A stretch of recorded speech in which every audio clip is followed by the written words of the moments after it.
Hello, everyone. Welcome to another Bridge Sessions. Today, we are together with HotelRunner, Ali and Arden, and we will be talking about future of travel technologies.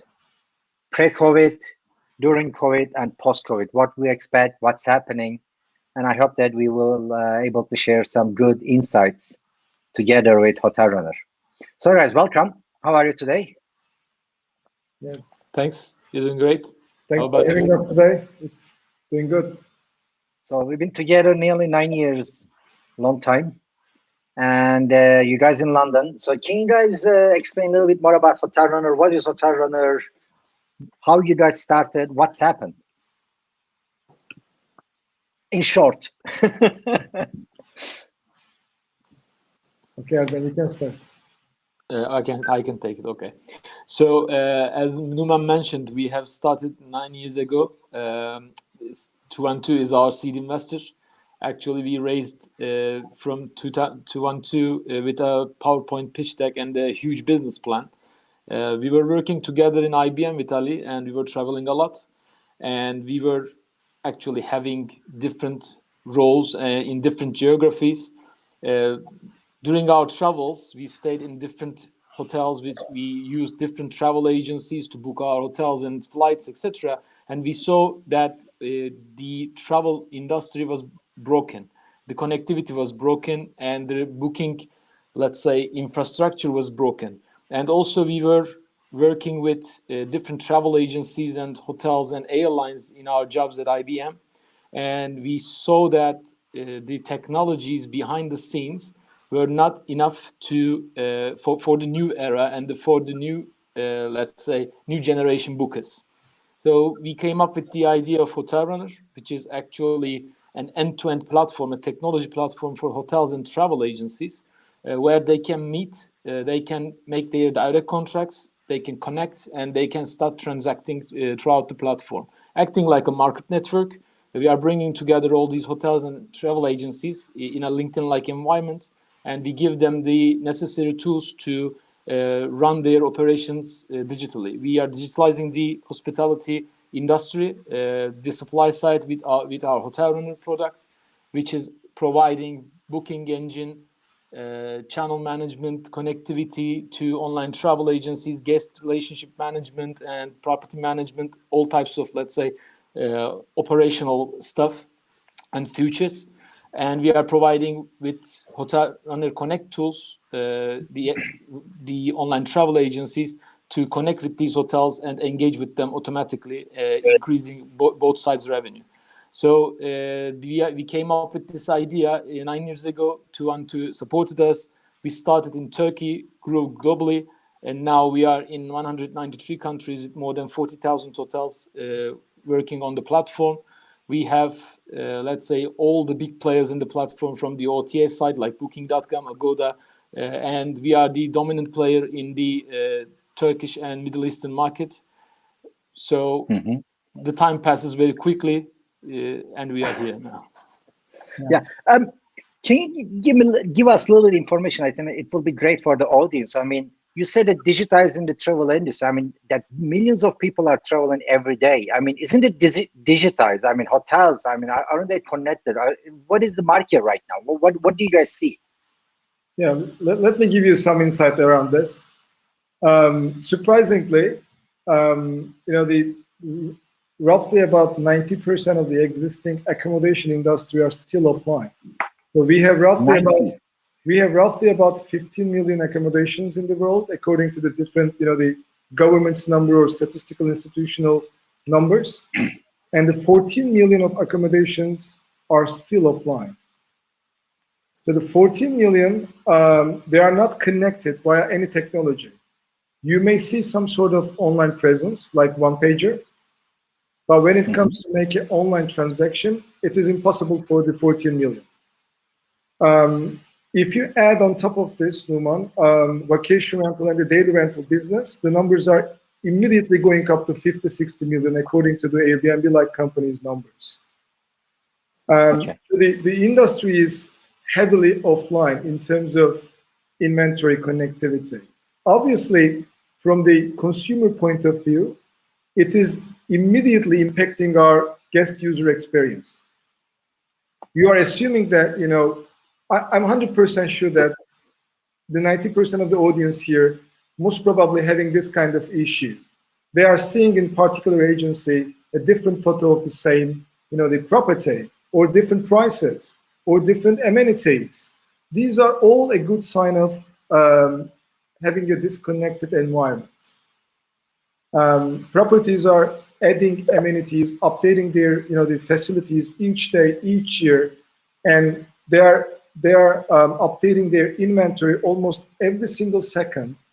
But, you know, when it comes to synchronize all this heavily changing environment with the different channels, yeah, that in that case, a problem is starting. And it is immediately affecting the guest user experience. Interesting.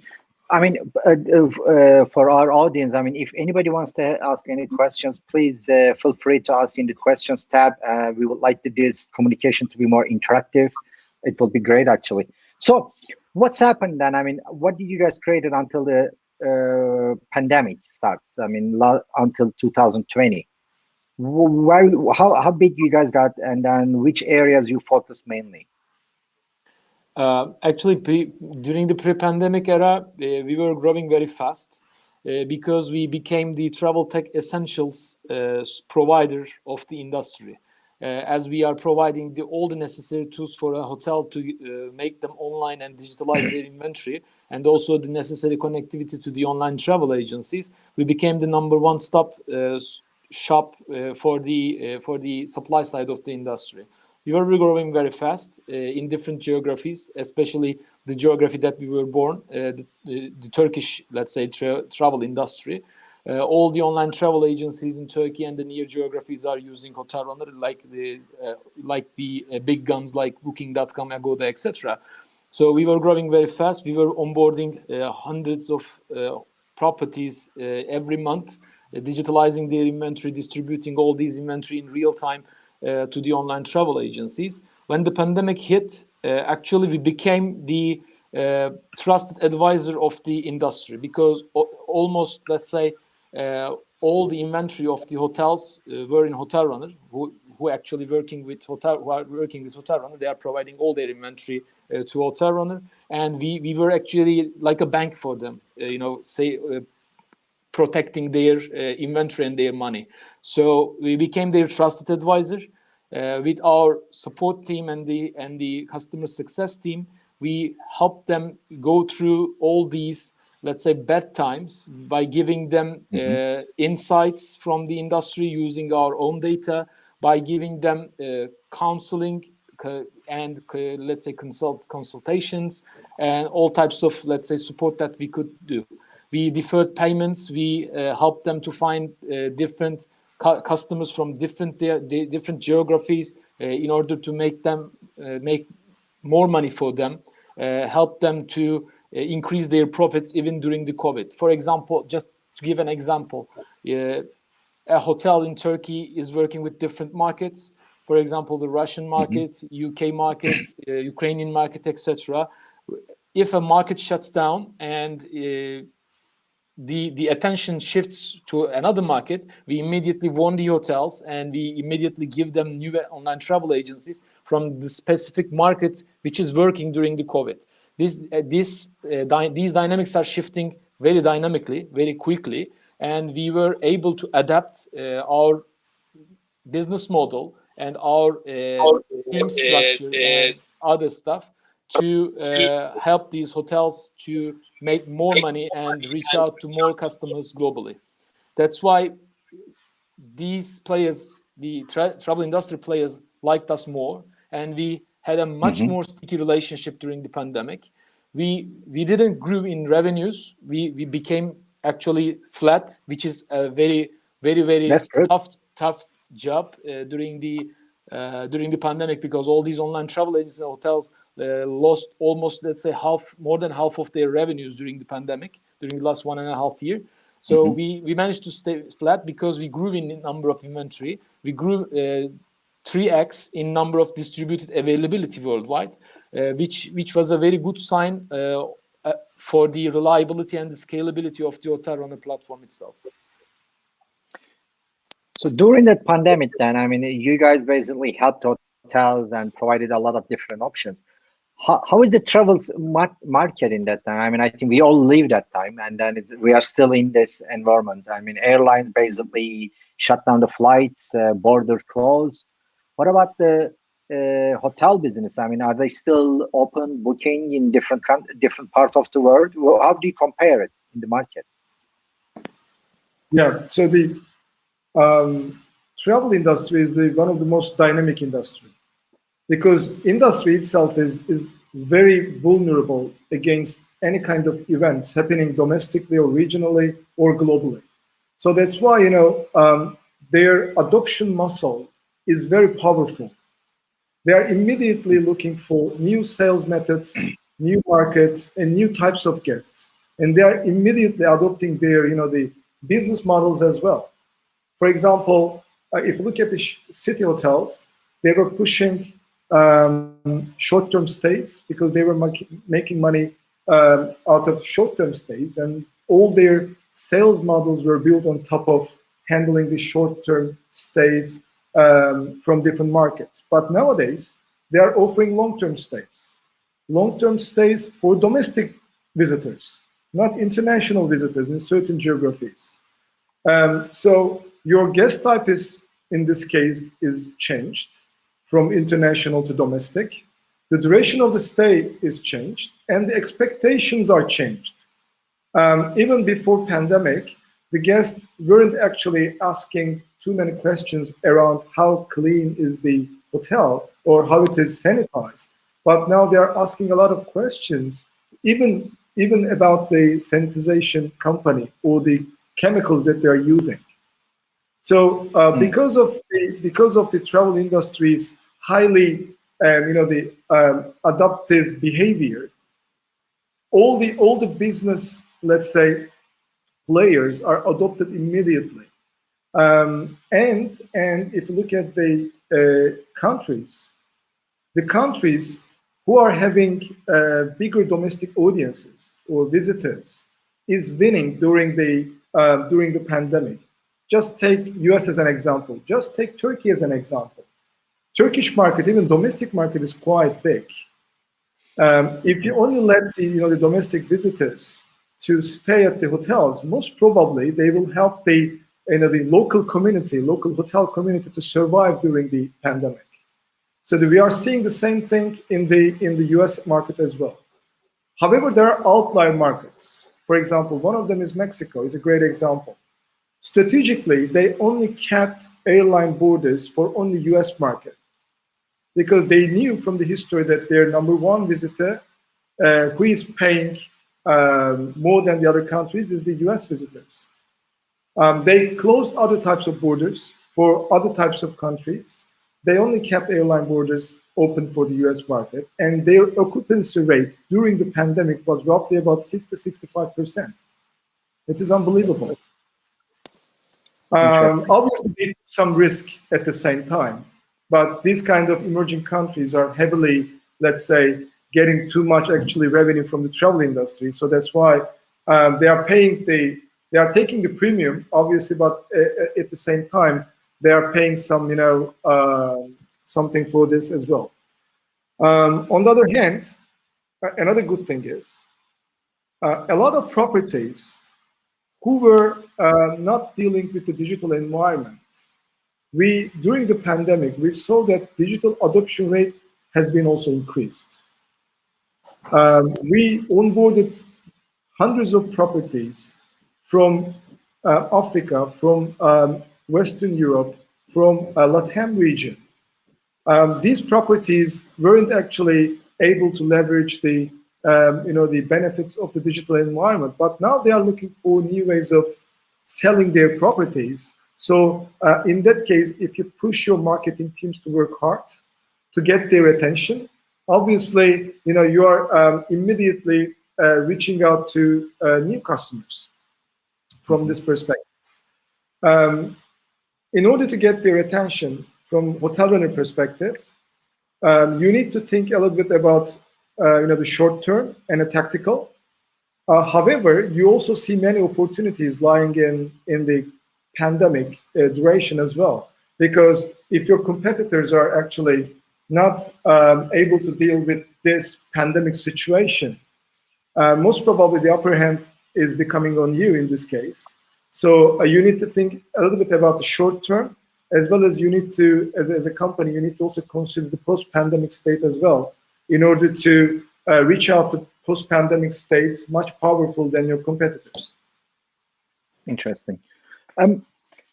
In both of you are in our conversation, you mentioned a lot on the partnerships and how you partner with other OTAs or hotels and everything. Can you give us in a couple examples, both in the OTA side and the hotel side? What kind of partnerships are we talking, so that we can understand what you mean with the partnership? Well, in HotelRunner, our customers are our partners, because we have designed a platform where we are sharing revenues, and when the hotel or online travel agency or any demand player makes money, HotelRunner makes money.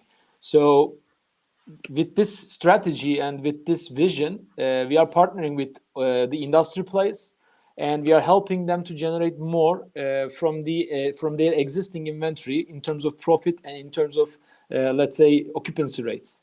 So from the hotel's perspective, we are helping them to digitalize the inventory, helping them to find the right partner to sell their inventory to the end buyer, which is the guest.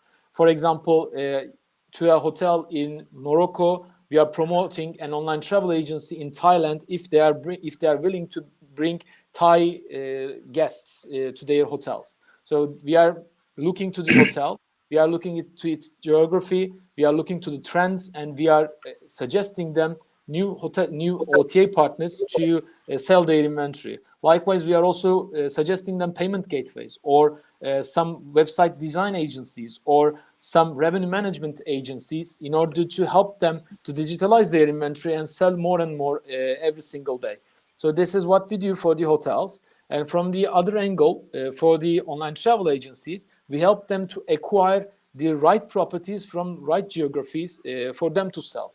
For example, if an OTA from Russia wants to sell resort hotels from Turkey, then we are here for them to provide that resort hotel to that specific online travel agency. Or if a global online travel agency like Booking.com wants to sell hotels from Nigeria, small hotels like 5 rooms, 6 rooms, we are here for them to find that specific hotel which qualifies for their requirements, and then we onboard that hotel very easily to that partner platform to be able to sell them to their guests.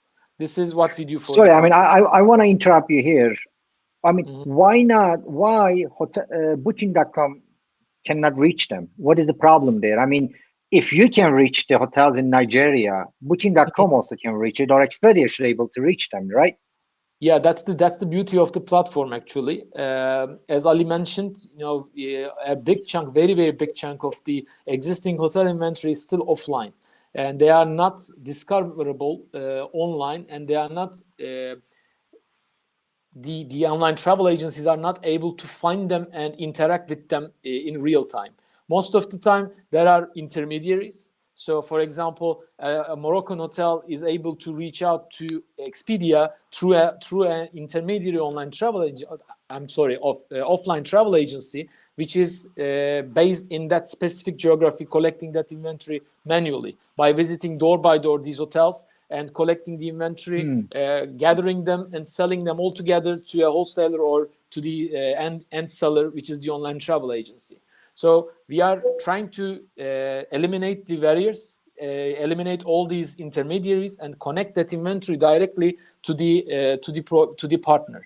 How we do that? We use different mechanisms like growth hacking, like partnerships in different geographies, and we are acquiring these hotels with very, very low cost, because we are a technology platform at the end of the day, and we are serving these hotels with a very low cost and scalable platform. This is the beauty. And when you come to the Booking.com example, they have their teams on the ground, on the phone, or on the web. to find these hotels in different geographies, but this is an expensive operation for an online travel agency. So they have to put a lot of effort in order to acquire all these hotels, and all these online travel agencies are putting the same effort to get that specific hotel from that specific geography. What we do, we are unifying this experience, and we are onboarding that hotel on behalf of them, and we are selling that specific hotel's inventory to different OTAs. By selling, I don't mean that we are an online travel agency or a travel agency. We just act as a provider which collects the inventory and the data of that hotel, specific hotel, and distribute it in real time, the verified content in real time to that specific online travel agency. Numan, travel industry itself is really complex. There are many intermediaries. So I'm 100% sure that, audience may actually a little bit confused about what we are telling here, because, the industry itself is too complex. There are many intermediaries. So back to your question, there are two last mile problems for the travel agency. So the number one is acquisition, and the number two is engagement. Maybe you may build up a team to acquire new properties, but keeping them engaged is requiring a different mindset and technology as well. So you need to have a robust connectivity foundation. And this is where travel industry is having issues, to be honest. When we are thinking from the connectivity point of view, we are really heavily actually in the company inspired from the other the industries who is actually winning by actually providing a standard connectivity foundation. Let's take finance as an example. Today, finance is winning on the field via standard connectivity, which is Visa card or MasterCard. If you look at the history of the finance, when they first introduced back in 1960 the first credit card, after second year, they were roughly about 400 types of credit cards were available. And this situation didn't work for anybody in the market. So that's why they came together and standardized the whole connectivity to just solve the engagement last mile problem here and the acquisition last mile problem. And if you look at the telco industry, we have 5Gs. Again, standard connectivity is addressing a huge last mile problem for anybody in the market. However, the travel industry doesn't have this, the solution, because the travel industry is following the digital era roughly about 10 years behind comparing with the other industries like retail. So now what we believe, providing a standard connectivity here like Visa card or 5G is a mandatory for the travel industry. To be honest, we are solving this issue as a foundation. On top of this, we have market network. So this is actually maybe one of the most simplest form of what we are doing and what we are trying to solve in the industry. Okay, interesting. So now we are in 2021, end of April. We are entering the May 2021. How do you see the travel industry and travel tech is moving forward in this year and following years? Because I think we are still in the pandemic, right? I mean, I don't think we can say that we finished it yet. We are still suffering the consequences. So what is your vision on this year, rest of the year? What's going to happen? Well, from our perspective, this pandemic was a very good opportunity for the technology to be adopted, because everybody started using online platforms to meet or to order something or browse for something. So our lives are digitalized. So the guests' lives as well. So all these guests now became digital, more digital than ever, and they will be during post-pandemic booking most probably online, which is a very good sign for the digital part of the industry, like online travel agencies or digitalized hotels. For the provider side, it has been a very tough year, and during this year, most of the tech providers with, let's say, old school technologies, with old school business models, which are not adaptable to the new normal very easily, very quickly, had to disappear. We saw the examples of these companies, and during the next era, the companies which have the scalable infrastructures, the best technology, the adaptation, let's say, power and the speed will thrive, and we will see a consolidation in the travel tech industry as we see it. For example, there are SPACs, or there are different companies raising money, so they are consolidating in different geographies, different types of solutions. As HotelRunner, we see us as a consolidator as well. Till now, we have acquired 2 companies, one in the channel management area, one in the rate management and rate shopping area, which was last year. So we are still looking to different companies. We have a pipeline of acquisitions. We are looking to this new era as an opportunity for the consolidation. The consolidation is good because it unifies different platforms and different technologies and different skill sets in a company from different geographies. Then all these unification serves again the industry, which with better solutions and with better, let's say, support and better innovation. This is how I view actually the next era post-COVID for the travel.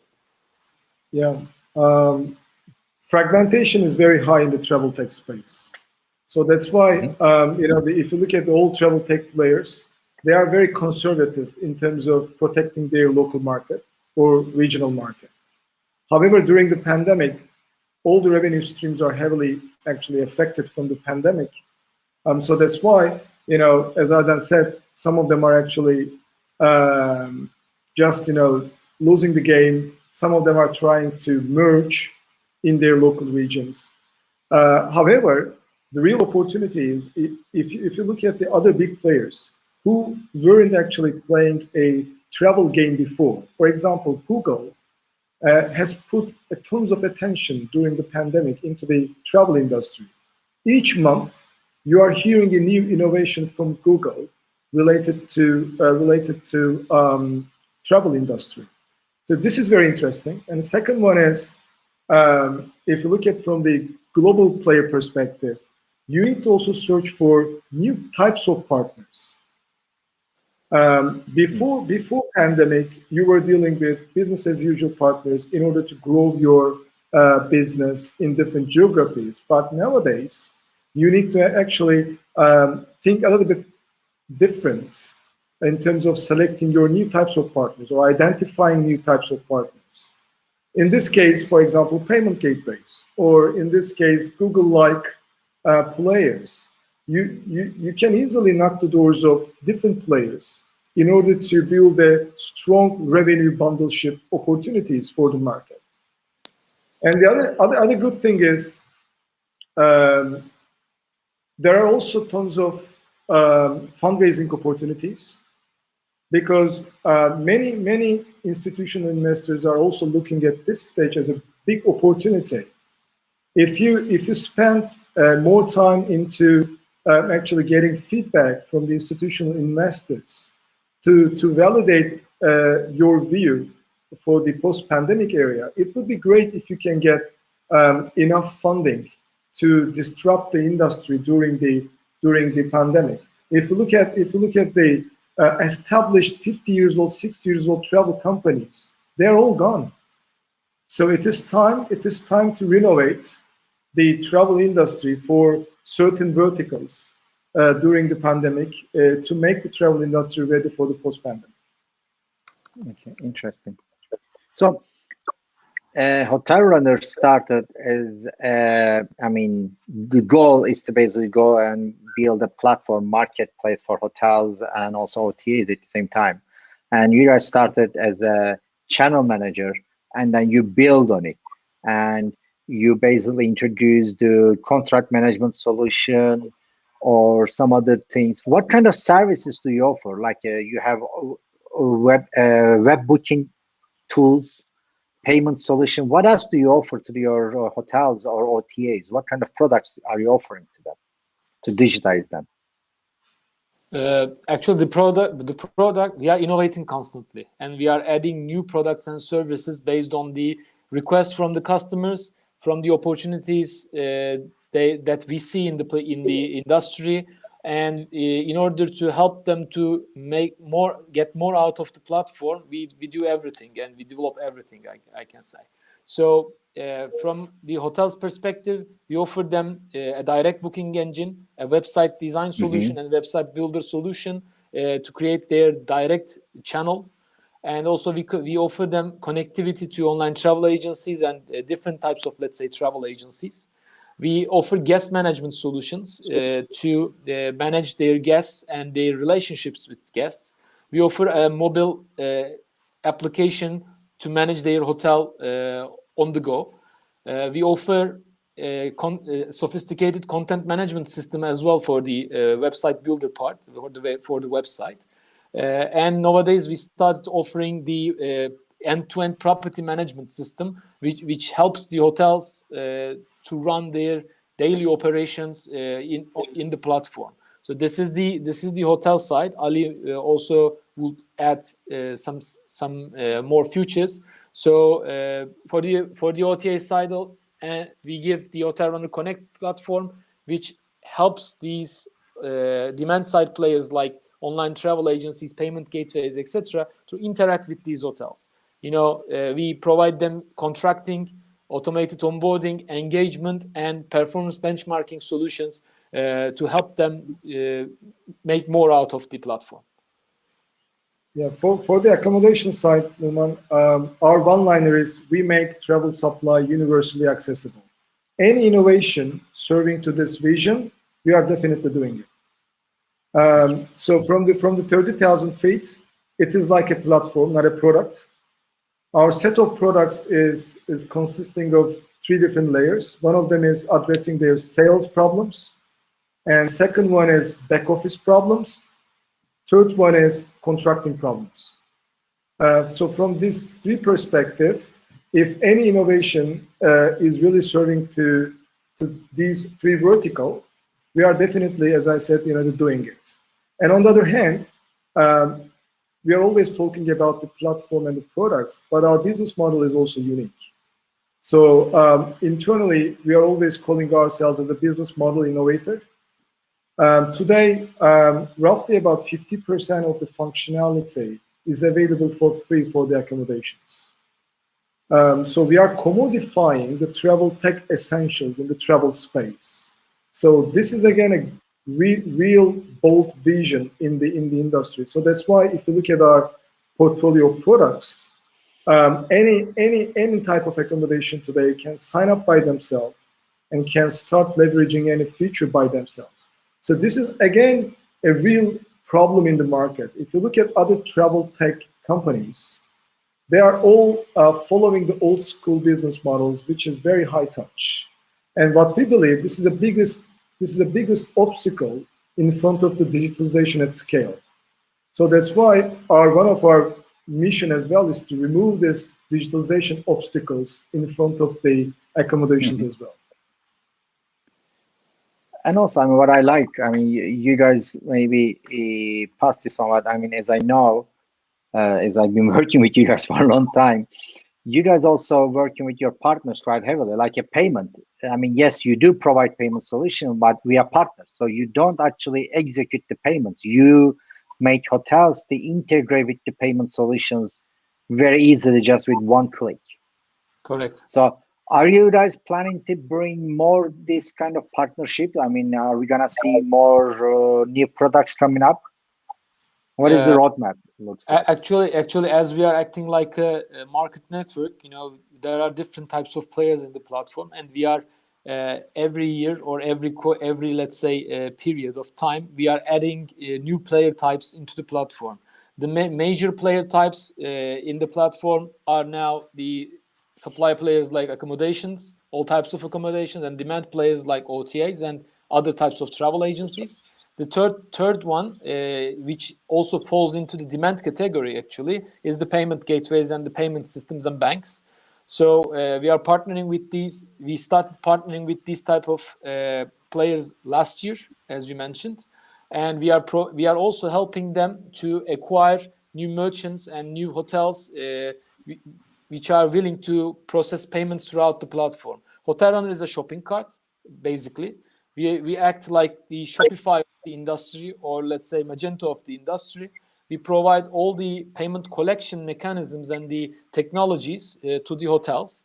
And when we integrate it with a bank or with a POS, online POS, or with a payment system, the hotel is able to collect direct payments from their guests or from the OTAs. For example, the website and the booking engine has this facility to collect the payments directly from the booker, from the direct booker. And also we have the back-end tools to collect payments on the phone from the call center of the hotel by sending them a payment link, or we have facilities to split payments to different families booking the same group booking, etc. This type of, let's say, innovations we have. And also we provide the necessary tools to the hotels to collect payment from the OTAs. The OTAs are most probably sending a virtual card containing the fees and the collected fees for that specific reservations. We are getting this virtual card into the system. We actually store it in a PCI DSS compliant storage outside HotelRunner's system, let's say in a regulated environment, and we help the hotels to process that specific payment without seeing the credit card information with one click. The hotel goes to the reservation, the hotel owner goes to the reservation, clicks get payment button, and the payment is collected immediately. This is a very innovative solution and a very helpful solution for the industry, and it is being used by thousands of hotels already. And all the payment gateways are willing to plug their ecosystem and their technology into this mechanism in order to benefit more from the industry. Yeah. Market network, if you look at the definition of the market network, you will see that you have to provide a SaaS solution to the one side of the network. In this case, we are providing the HotelRunner for accommodations. And when you enough mess in your network, obviously it is bringing tons of opportunity into your business.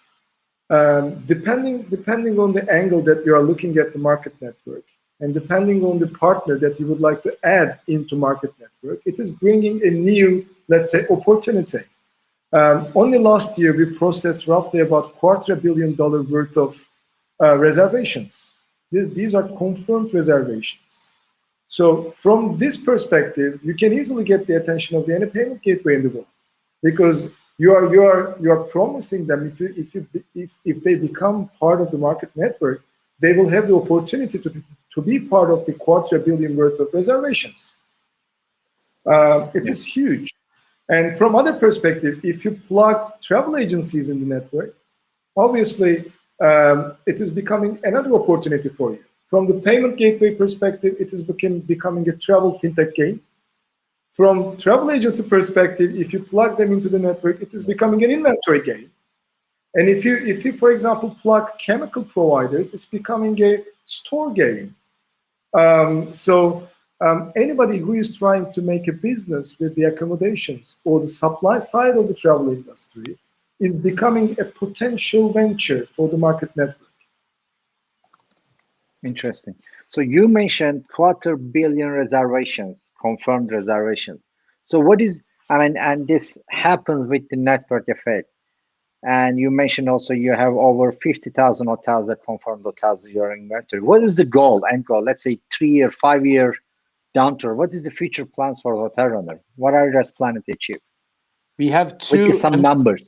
We have two ambitious goals. The first one is to reach the 1 million mark, which is the actually initial target for HotelRunner to be the dominant player in the industry.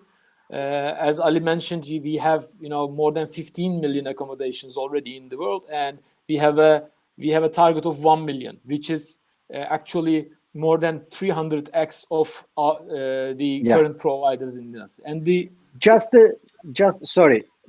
for the 1 million, you, me, and Ali knows that what 1 million means, but for the audience, what is the inventory number in Booking.com or Expedia? Or can you give us some examples so that we can compare where you guys planning to be? That's a very good question, actually. The biggest, let's say, inventory provider in the world, the online travel biggest, let's say, inventory owner in the world is Booking.com with 3+ million inventory already in the platform. So we are looking for 1 million using our software and our technology to connect to different online travel agencies. So even Booking.com have a way to go to acquire more. Not only Booking.com, Expedia, Ostrovok, and all other, let's say, dominant players in the market have still a big space to move forward. And our second ambitious goal is actually get the entire, let's say, technology infrastructure and actually give the entire technology infrastructure of the first hotel in Mars, when actually Elon Musk goes there and builds his hotel. So this is the second ambitious goal. Exactly. Okay, interesting. So you are saying that largest inventory owner for the travel or hospitality is the Booking.com with 3 million listings or inventory, and this includes from Ritz-Carlton or Mandarin Oriental till there is some boutique hotel or some villa in some seaside in, let's say, Philippines. And your goal is to reach the 1 million mark. Yeah, the tricky part with the That's 3 million is it's not only consisting of hotels. So if you look at the 15 million number, they're only hotels. But if you look at the Booking.com in this particular example, the 3 million is also consisting of villas and daily rentals and vacation rentals as well. Okay. Do you guys provide solution for vacation owners? Or we have many vacation rental properties partners, from all over the world. Okay. Yeah. And then you will be basically partnershiping with them and then to expand even more. Yeah, for example, any vacation rental partner, if they sign up tomorrow with us, they can easily start making business with Airbnb, for example. We have important partnership with the Airbnb. Or if they would like to work with the other vacation rental travel agencies, they can easily start making business with them through HotelRunner. Interesting. I'm also looking for some questions from the audience, but I guess we explain everything very well, so we don't have any questions. Interesting. As we are coming to the end, and you guys also have the more inside information for future bookings and all that other stuff. How is the summer is looking for? I mean, do you think that we will be able to travel? Are the reservations increasing? I mean, how is the booking rates? It depends. It depends on the country. Overall. It depends on the country. Okay, so where shall we go? let's take Turkey as an example. We started to get good news commencing from the February. So if you look at the February and the March numbers, you will see 100% year-on-year growth on a daily basis in terms of number of bookings. And another good signal is, unexpectedly, the average daily rate of the hotels are increasing. It is good for the industry, by the way. And if you look at the stay durations, last year it was roughly about 3.2 days, and nowadays it is close to 5 days. It shows the guest behavior is changing also during the pandemic. They would like to stay longer. Instead of staying 2 separate hotels in a single week, now they are looking for the safe hotel to stay for the whole week. So this is also good for the industry. In Turkey, so even you can assume that a new lockdown period has just started in Turkey.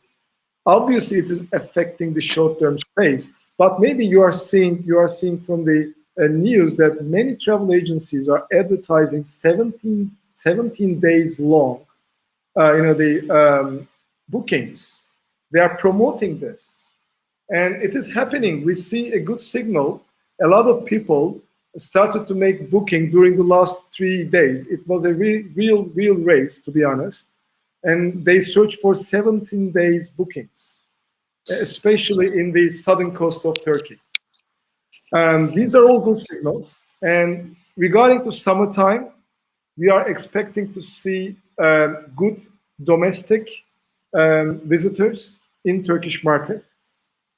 Depending on the political issues that the Turkey is nowadays having with some of the markets, they may be affected.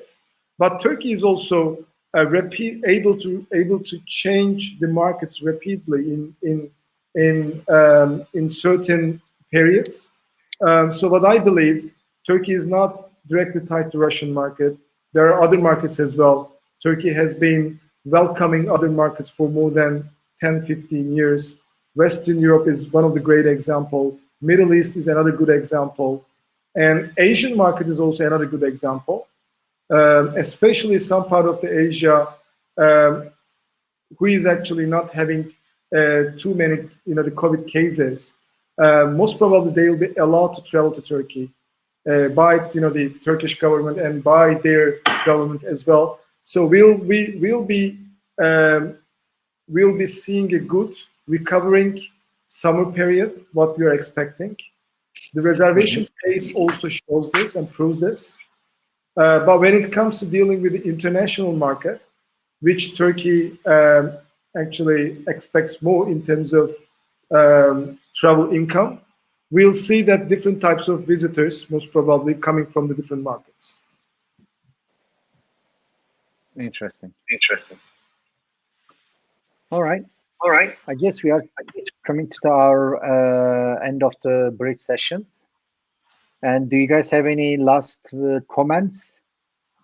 I know that I will be one that who wants to book in the hotel in the Mars, but if the cost will be forgiven, so we'll see.